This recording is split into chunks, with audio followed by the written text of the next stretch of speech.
কৃষক ও ক্রেতাদের সরাসরি মেলবন্ধনের জন্য ঠাকুরগাঁওয়ে চালু হয়েছে কৃষকের বাজার। দ্রব্যমূল্যের ঊর্ধ্বগতিতে জনমনে স্বস্তি ফেরাতে ঠাকুরগাঁও জেলা প্রশাসন ও বৈষম্য বিরোধী ছাত্র সমন্বয়করা এই উদ্যোগ নিয়েছেন। সরাসরি কৃষকরাই হচ্ছেন তাদের উৎপাদিত পণ্যের বিক্রেতা। বিস্তারিত ঠাকুরগাঁও প্রতিনিধির রিপোর্টে।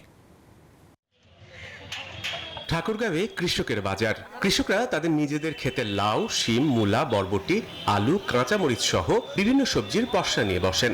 এ বাজারে নেই কোনো মধ্যস্থভোগী। কৃষকদের কাছ থেকে সরাসরি ক্রেতা কিনছেন তাদের প্রয়োজনীয় বাজার। এতে যেমন ন্যায্য দাম পাচ্ছেন কৃষক, তেমনি সতেজ সবজি কিনে স্বস্তি পাচ্ছেন ক্রেতারা। ঠাকুরগাঁওয়ের সাধারণ পাঠাগার মাঠ চত্বরে মানবতার সওদাপাতি নামে বসা এই অস্থায়ী বাজারটির উদ্বোধন করেন জেলা প্রশাসক ইশরাত ফারজানা। উদ্বোধনের পর বাজার নিয়ে স্থানীয় আশেপাশের গ্রামের মানুষদের মধ্যে ব্যাপক আগ্রহ দেখা গেছে।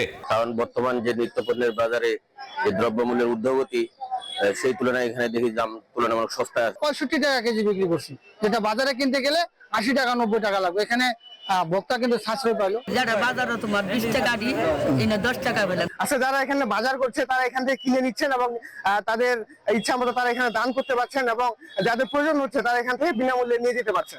বাজারটি পলিথিন মুক্ত করতে ক্রেতাদের ভুট্টার আঁশের তৈরি বিশেষ ব্যাগ ও পাটের ব্যাগ ব্যবহার করতে উৎসাহিত করা হচ্ছে।